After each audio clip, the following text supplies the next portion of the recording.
Hello friends, myself Gurdeep and welcome to Advanced Agricultural Classes. Today in this lecture we will discuss about treasury bills and government securities. तो पिछले lectures में हमने government securities और के बारे में सुना था कि गवर्नमेंट सिक्योरिटीज़ क्या होती हैं या ट्रेजरी बिल्स क्या होते हैं। तो अभी तक हम इस बारे में नहीं जान पाए, तो इस लेक्चर में हम देखेंगे गवर्नमेंट सिक्योरिटीज़ क्या होती हैं, ट्रेजरी बिल्स क्या होते हैं, ये कैसे डिफाइन किया गया है। चलिए देखते हैं कि करके सबके बारे में। तो सबसे पहले जो ट्रेजरी बिल्स है उसके बारे में देखते हैं कि ट्रेजरी बिल्स क्या होते हैं, इनकी डेफिनेशन क्या है। तो ट्रेजरी बिल्स क्या है, इशूड बाय गवर्नमेंट होते हैं। तो ये कोई जो ट्रेजरी बिल्स होते हैं वो गवर्नमेंट इशू करती है। तो क्या होते हैं, issued by government and official papers होते हैं, ये ऑफिशियल पेपर्स होते हैं। इनकी ऑफिशियल पेपर होते हैं, इनकी कुछ वैल्यू होती है, इनकी कुछ मनी होती है, मनी बैक वैल्यू होती है, इनकी कुछ रिवर्स वैल्यू होती है। तो ये जो गवर्नमेंट जो दूसरों को मनी पेमेंट करने के टाइम पे भी कभी कभी देती है कि आप तुम्हारे ट्रेजरी बिल्स ले लीजिए और इसमें डिस्काउंट मिलता है। तो इसके बारे में देखते हैं हम पहले किसी कैसे। तो ये जो होती है ट्रेजरी बिल्स होते हैं वो शॉर्ट टर्म के लिए होते हैं। शॉर्ट टर्म जैसे 14 डेज, 91 डेज, 182 डेज, 364 डेज। तो इसमें मैक्सिमम 364 डेज होता है, इससे ज़्यादा डेज के लिए नहीं होता है। तो ये ट्रेजरी बिल्स शॉर्ट टर्म के लिए होता है। तो ये हमेशा जो सोल सोल सेल किए जाते हैं गवर्नमेंट के द्वारा, ये हमेशा डिस्काउंट पे दिए जाते हैं। सपोज हमारे पास एक बिल है, उसकी फेस वैल्यू जो है 100 रुपीज़ है फेस वैल्यू। सपोज 20% डिस्काउंट पर दी गई है, तो हमको कितने में खरीदना पड़ेगा उसको, 80 रुपीज़ में खरीद लेंगे। तो हम 80 रुपीज़ में खरीदेंगे और जब हम इसको गवर्नमेंट को रिटर्न देंगे तो हम इसको 100 में दे देंगे। तो हमारा जो बेनिफिट होगा इस दोनों का डिफरेंस, जो 20% हमारा डिफरेंस होगा वो हमारा बेनिफिट हो जाएगा। तो इस तरह से ये कम प्राइस पे खरीदे जाते हैं गवर्नमेंट से और उसको हायर दाम पे बेचे जाते, ज़्यादा दाम पे बेचे जाते हैं। तो हमेशा ये फेस वैल्यू पे बेच दिए जाते हैं। नेक्स्ट है कॉमर्शियल पेपर। तो कॉमर्शियल पेपर क्या होता है, ये ट्रेजरी बिल था वो तो गवर्नमेंट इशू करती है। जो ट्रेजरी बिल्स पेपर्स होते हैं, कॉमर्शियल पेपर होते हैं, इशूड बाय द कंपनीज और ऑर्गेनाइजेशन। तो जो प्राइवेट कंपनीज वगैरह आती हैं, जो ऑर्गेनाइजेशन होते हैं, वो इसको कॉमर्शियल पेपर को जारी करते हैं, वो इनको इशू करते हैं। तो ये भी शॉर्ट टर्म के लिए होता है। ये 14 डेज टू सेम 364 डेज तक वेरी करता है, इनका जो टाइम पीरियड होता है इतने दिन के लिए इशू किए जाते हैं। ये भी डिस्काउंट पे सेल होते हैं और ये भी फेस वैल्यू पे खरीद लिए जाते हैं। मतलब government bought means at face value by company, और ये गवर्नमेंट मीन्स की जो जो फेस वैल्यू पे खरीदेगी, bought at face value means ये गवर्नमेंट के लिए बोली गई है। एक बॉट एट फेस वैल्यू ये कंपनी के लिए बोली गई है। तो जो हम खरीदेंगे वो डिस्काउंट वैल्यू पे, यानी वो जो बेचेगी डिस्काउंट पे लेकिन खरीदेगी फेस वैल्यू पे, इसका मतलब ये है। तो इस तरह ये कॉमर्शियल पेपर होते हैं। तो सिमिलर तरह से हमारे सर्टिफिकेट ऑफ डिपॉजिट बोला जाता है। तो सर्टिफिकेट ऑफ डिपॉजिट क्या होता है, ये भी सिमिलर तरह के ट्रेजरी बिल या फिर कॉमर्शियल पेपर की तरह ही होते हैं। तो ये भी सेम शॉर्ट पीरियड के लिए होते हैं। शॉर्ट पीरियड के मीन्स 14 डेज और 364 डेज के लिए होते हैं। ये भी सोल्ड एट डिस्काउंट, ये भी डिस्काउंट पे बेचे जाते हैं और फेस वैल्यू पे ही खरीद लिए जाते हैं। तो इसमें भी सेम होता है, लेकिन इस डिफरेंस क्या है, जो सर्टिफिकेट ऑफ डिपॉजिट होता है वो बैंक्स के द्वारा इशू किया जाता है। मीन्स पहला हमने देखा गवर्नमेंट के द्वारा, फिर दूसरा हम देखा कंपनीज के द्वारा, और फिर देखा बैंक के द्वारा। तो इस तरह से ही इशू करने वाले डिफरेंट ऑर्गेनाइजेशन है, डिफरेंट जो अथॉरिटीज़ हैं, लेकिन क्या है, इनको इनका वर्क सेम होता है। तो अब देखते हैं गवर्नमेंट सिक्योरिटीज़ क्या होती है।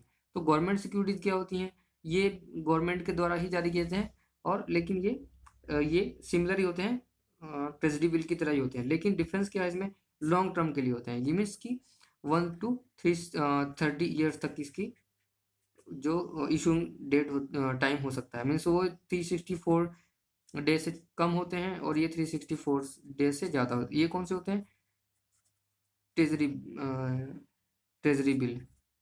और ये क्या है, गवर्नमेंट सिक्योरिटी। जो गवर्नमेंट सिक्योरिटीज होती हैं वो 364 डेज से ज़्यादा मीन 1 साल से 30 साल तक हो सकते हैं। तो ये सोल्ड एट फेस वैल्यू। तो ये फेस वैल्यू पे ही सोल्ड किए जाते हैं। इस पे इसमें डिस्काउंट नहीं दिया जाता, लेकिन इसमें क्या होता है, इंटरेस्ट लिया जाता है। इसमें इंटरेस्ट बेस पे दिए जाते हैं। तो मीन्स की जो पहले तीन हमने देखा, कौन से देखे हैं, ट्रेजरी बिल देखा, कॉमर्शियल पेपर देखा और सर्टिफिकेट ऑफ डिपॉजिट देखा। तीनों तीनों को डिस्काउंट पे बेचा जाता है और फेस वैल्यू पे खरीदा जाता है। और ये शॉर्ट पीरियड के होते हैं, 14 to 364 डेज के लिए। लेकिन जो गवर्नमेंट सिक्योरिटीज होती हैं वो 1 to 30 ईयर्स के लिए होती हैं और ये फेस वैल्यू पे ही बेची जाती हैं। मीन्स हम फेस वैल्यू पे खरीदते हैं, लेकिन उसके लिए हमको इंटरेस्ट पे करना पड़ता है। तो इस तरह ये सोल्ड एट फेस वैल्यू, ये फेस वैल्यू पे ही बेचे जाते हैं। तो ये जो गवर्नमेंट होती है, जो डिफरेंट जब किसी को पैसा देना होता है या उसको कुछ भी जैसे गवर्नमेंट ने बैंक से लोन लेना है तो उसको गवर्नमेंट सिक्योरिटीज देती है। तो इस तरह की जो गवर्नमेंट सिक्योरिटीज होती हैं, मैंने पहले भी जो बोला लेक्चर्स में कि जो इन्फ्लेशन डिफ्लेशन को कंट्रोल करने के लिए जो आरबीआई या बैंक्स जो भी मेथड्स अडॉप्ट करती है, वो उसमें जो गवर्नमेंट सिक्योरिटीज यूज़ करती है, वो इस तरह की गवर्नमेंट सिक्योरिटीज ही यूज़ करती है कि आप इतने इतने दिन के लिए हमसे गवर्नमेंट सिक्योरिटीज ले लीजिए और इतने इसके बदले में हमको इतनी मनी दे दीजिए। तो इस तरह से जो गवर्नमेंट का उनके साथ लेन देन चलता है बैंक के साथ, वो गवर्नमेंट सिक्योरिटीज के फॉर्म में चलता है। तो यही वो गवर्नमेंट सिक्योरिटीज इसके बारे में मैंने पिछले लेक्चर्स में डिस्कस किया था। तो ये गवर्नमेंट सिक्योरिटीज पे इंटरेस्ट दिया जाता है, ये बैंक इसको इंटरेस्ट देती है, बैंक को ये इंटरेस्ट देते हैं उसके पैसे के लिए, इसके बदले। तो ये डिफरेंट तरह के हो सकते हैं जो गवर्नमेंट सिक्योरिटीज होते हैं, 3 तरह के होते हैं।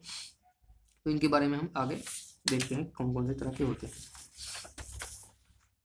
फर्स्ट तरह का हमारा है जीरो कूपन बॉन्ड होता है। तो जीरो कूपन बॉन्ड का मतलब क्या हुआ कि इसमें जिसमें कोई भी कूपन नहीं लगा हुआ होता है, ये सीधा खरीद लिया जाता है। सपोज ये जीरो कूपन बॉन्ड है, इसमें कोई भी कूपन नहीं लगा हुआ, इसमें सिर्फ बॉन्ड होगा जो लिखा रहेगा इतने इतने मनी। सपोज आपको 50 lakhs का है, ये 50 lakhs का है तो आपको सीधा दे दिया जाएगा। आप उसके आप 30 साल के लिए दे दिया, सब 30 ईयर्स के लिए है या 20 ईयर्स के लिए है, तो 20 ईयर के बाद आप ये लेके जाएंगे तो आपको रिटर्न मिल जाएगा। आपको इसमें कोई भी प्रॉब्लम नहीं होगी। आप सीधा 20 ईयर्स से पहले आप पैसे नहीं ले सकते हैं, आप 20 ईयर्स के बाद जाइए, आपको ये पैसा मिल जाएगा, आपका रिटर्न। आप गवर्नमेंट सिक्योरिटी ले जाइए और आपको पैसा मिल जाएगा। नेक्स्ट है, तो इसमें जीरो कूपन में कोई इंटरेस्ट भी नहीं दिया जाता, इसमें इंटरेस्ट नहीं होता है। और लेकिन ये डिस्काउंट दिया जाता है, इस पर जो जीरो कूपन होता है इस पर डिस्काउंट दे दिया जाता है, लेकिन इस पर कोई भी इंटरेस्ट नहीं रहता है, यानी no interest and discount is given. तो इंटरेस्ट नहीं होता है, डिस्काउंट दिया जाता है और इसमें टाइम पीरियड ज़्यादा होता है। तो इस तरह का जीरो कूपन बॉन्ड होता है। नेक्स्ट हम देखते हैं बियरर बॉन्ड। तो बियरर बॉन्ड क्या होता है, इसमें कोई नाम पे इशू नहीं होता है, इसमें कोई नाम नहीं होता है, ये इसमें कोई भी खरीद या बेच सकता है। इसमें जिसको वही, जैसे हमने बियरर चेक की बात की कि बियरर चेक जिसको मिल जाता है, वही पिछले लेक्चर्स में हमने देखा बियरर चेक के बारे में कि कोई हमारा चेक है, अगर कोई किसी को यहाँ पे बियरर लिखा हुआ जो जिसको मिल गया, जिसके हाथ में है वही उसका मालिक है। तो ऐसा नहीं है कि इस पे जिसका नाम लिखा है उसको मिलना चाहिए, ऐसा नहीं होता। इसमें कोई नाम का इशू नहीं होता। अगर किसी के नाम बियरर बॉन्ड है तो उससे फ़र्क नहीं पड़ता, अगर किसी के हाथ में है उससे फ़र्क पड़ता है। अगर आपके पास बियरर बॉन्ड आपको कहीं मिल जाता है पड़ा हुआ, या आपको कहीं से आपका खो गया तो आपका लॉस है, कहीं से आपको मिल गया तो आपका फ़ायदा है। तो इस तरह से है कि इसमें कोई भी बियरर, जो भी इसका बियरर है जिसके हाथ में है उसी का ही माना जाता है। आप उसको मनी ले जाके दे देंगे, उसका जो बॉन्ड होगा आपको मनी मिल जाएगी। तो इसमें कोई भी नहीं होता है, इसमें कोई भी रिकॉर्ड नहीं, नो रिकॉर्ड स्टेप्स, कोई भी रिकॉर्ड कोई भी रिकॉर्ड्स इसका नहीं होता है, ये सीधा दे दिया जाता है। और नेक्स्ट तरह का कौन सा है, जो कूपन बॉन्ड होता है। तो कूपन बॉन्ड में क्या होता है, इसमें आपको इंटरेस्ट दिया जाता है और इसमें आपको डिस्काउंट नहीं दिया जाता, नो डिस्काउंट,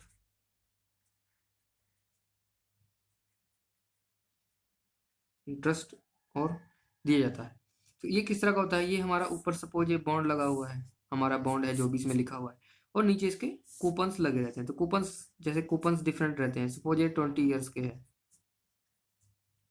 सपोज मैंने यहाँ पे 6 बना दिए, सपोज 6 ईयर का ये बॉन्ड है। तो आप क्या करेंगे, इसमें आपको, इसका बॉन्ड है, इसमें मनी जितनी हुई है, आपको 6 इसमें कूपन लगे हुए हैं। आप, अगर आपका जो निर्धारित समय रहेगा कि आप 1 साल बाद आइए, तो आप हर साल एक कूपन ले जाके उनको दे देंगे काट के इसमें से, तो आपको उसका एक पार्ट मिल जाएगा। आप नेक्स्ट टाइम फिर कूपन देंगे तो आपको नेक्स्ट पार्ट उसका मिल जाएगा, तो आप नेक्स्ट कूपन देंगे तो आपको नेक्स्ट पार्ट मिल जाएगा। तो इस तरह से आप डिफरेंट से कूपन सबमिट करते रहेंगे, आपको मनी रिटर्न आपकी मिलती रहेगी। तो इस तरह से इसको कूपन बॉन्ड बोल दिया जाता है। तो इसमें जीरो कूपन और कूपन बॉन्ड में यही डिफरेंस है कि ये एक ही टाइम पे मिलता है और ये टाइम टू टाइम उसकी रिटर्न मिलता रहता है, जैसे आप कूपन सबमिट करते हैं। इसमें कोई इंटरेस्ट नहीं होता है, इसमें इंटरेस्ट मिलता है आपको, और इसमें आपको डिस्काउंट नहीं दिया जाता। कूपन बॉन्ड में इसको आपको डिस्काउंट दिया जाता है। तो ये दोनों में मेन डिफरेंस है। तो बियरर बॉन्ड तो दोनों से अलग ही हो गया, इससे कोई रिकॉर्ड नहीं होता, जो भी इसका बियरर है उसको ये जिसको मिल गया उसी का ये हो जाता है, वही उसका मालिक होगा। नेक्स्ट हम देखते हैं call money and notice money. तो call money and notice money क्या होती है, तो जो call money and notice money होती है वो use in banks and financial institutions. तो ये कॉल मनी ये दोनों होते हैं, ये बैंक्स में या फाइनेंशियल इंस्टीट्यूशन में यूज किए जाते हैं। इसमें कोई भी कोलेटरल्स नहीं रखा जाता। इसमें कोलेटरल मीन्स आपको कोई भी कुछ गिरवी नहीं रखना पड़ता।